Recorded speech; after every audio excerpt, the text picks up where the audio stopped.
politics. The United Nations Human Rights Council will meet today to discuss the ongoing violence in Syria. Another 30 people are reported to have been killed there in just the last 24 hours as the country voted on a new constitution.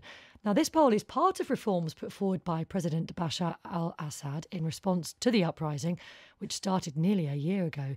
But the vote has been dismissed as a farce by the opposition. Majid Rafizadeh is the ambassador for the National American-Iranian Council. Good morning. Good morning. Is President Assad, do you think, showing any signs that he is feeling the pressure, that he will end this violence?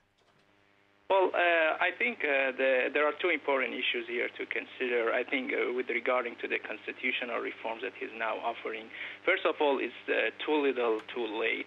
I mean, when it was a localized movement in Daraa and they were limited demands for reforms, probably this would have worked and would have satisfied the people's grievances. But I think now, after more than 6,000 people being killed, thousands being tortured, including women and children, I think the government has really crossed the red line, and the people. And now any resolution which stops short at asking the Assad's departure would be opposed by the people, because they want to see the Assad or the other high officials in Syria be held accountable. And the other thing I think is considered is the legitimacy of these reforms that he's introducing. I mean, who will?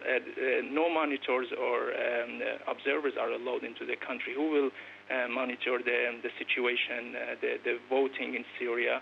Will the people in Homs and Hama will they be allowed to vote, and who will count the vote?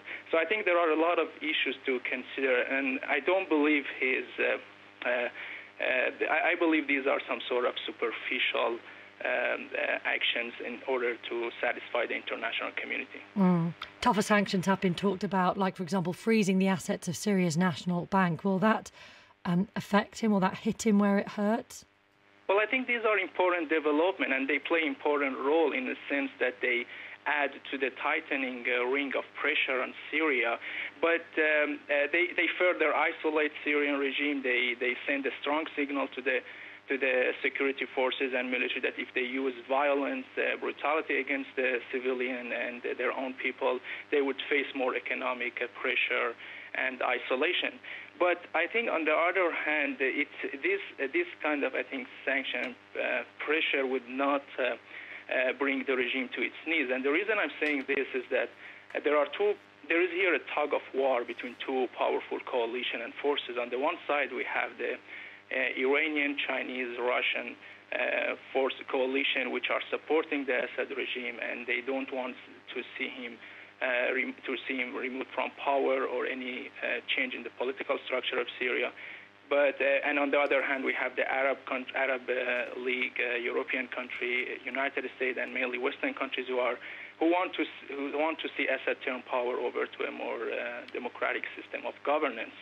And I think as long as we see Iran, China, and Russia are supporting the regime, and they continue to have economic ties, political ties with the Syrian regime, I think it's really difficult to see that this kind of sanctions would bring the regime to its knees. But it will have some pressure on the regime, but not stopping the bloodshed in Syria. Thank you very much, Majid.